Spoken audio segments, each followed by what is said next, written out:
வேகமா போகாத, உழுந்து சாகாத. சால விதிய மதிச்சு பாரு, சாவே இல்லாம நினைச்சு வாழு.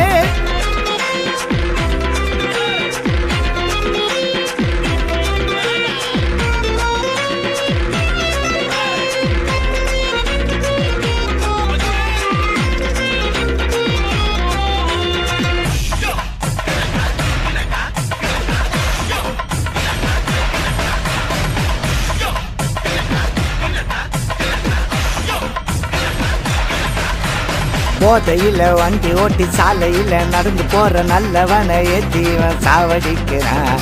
ஆளை பிடிச்சி கேச போட்ட தேவையில்லாம கேள்வி கேட்டு அதுக்கு 4 பேர் வந்து ஜாமீன் நிற்கிறான். இஎம்ஐல வண்டி